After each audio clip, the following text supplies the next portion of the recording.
નમસ્કાર મિત્રો central industrial security force CISF દ્વારા એક લેટેસ્ટ ભરતી આવેલી છે, જેમાં ધોરણ 10 પાસ હોય એવા ઉમેદવારો પણ એપ્લાય કરી શકે છે.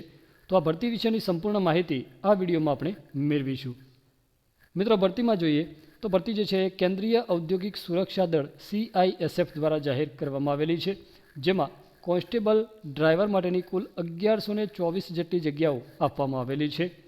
વધુ માહિતી જોઈએ તો પોસ્ટ છે કોન્સ્ટેબલ ડ્રાઈવર 845 એના માટેની જગ્યાઓ છે, જ્યારે કોન્સ્ટેબલ ડ્રાઈવર કમ પંપ ઓપરેટર માટેની 279 જગ્યાઓ આપવામાં આવેલી છે.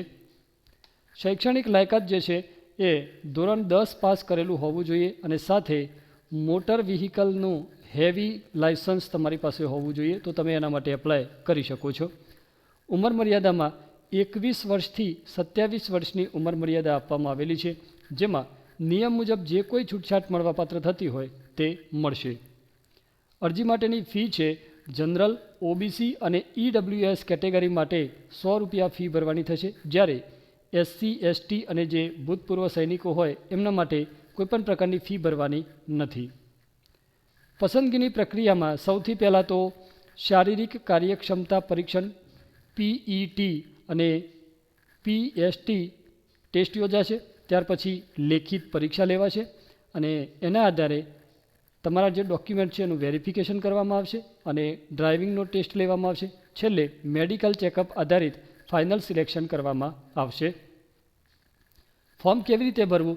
તો જે ઓફિશિયલ વેબસાઇટ છે CISFRECTT.CISFGOV.in, આ જે ઓફિશિયલ વેબસાઇટ છે તમે અહીંયાથી સ્ક્રીનશોટ લઈ શકો છો, નોંધી શકો છો અને વિડીયોના ડિસ્ક્રિપ્શનમાં પણ એની લિંક આપવામાં આવેલી છે, ત્યાંથી પણ તમે એપ્લાય કરી શકો છો. તો આ વેબસાઇટ ઉપર જવાનું છે અને જે ડ્રાઈવર માટેની ભરતી છે એના ઉપર ક્લિક કરી અને તમારે તમારી તમામ વિગતો ભરવાની છે, ડોક્યુમેન્ટ્સ અપલોડ કરવાના છે, જરૂરી તમામ માહિતી ભરી અને જો ફી ભરવાની થતી હોય તો ફી ભરવાની છે. આ રીતે ફોર્મ ભરી અને ફાઇનલ સબમિટ કરી લેવાનું રહેશે. તો મિત્રો આ રીતે તમે ઓનલાઈન એપ્લાય કરી શકો છો. અગત્યની તારીખોમાં 3 ફેબ્રુઆરી 2025થી ઓનલાઈન ફોર્મ ભરવાના શરૂ થશે, જે 4 માર્ચ 2025 સુધીમાં તમારે ઓનલાઈન એપ્લાય કરી લેવાનું રહેશે. તો મિત્રો આ હતી ભરતી અંગેની સંપૂર્ણ માહિતી. વિડીયો પસંદ આવે તો લાઇક કરજો, મિત્રો સાથે શેર કરજો અને આવા જ ઉપયોગી વિડીયો માટે ચેનલને સબસ્ક્રાઈબ કરી લેજો. ફરી મળીશું એક નવા વિડીયોની અપડેટ સાથે. ત્યાં સુધી આવજો. જય હિન્દ, જય ભારત.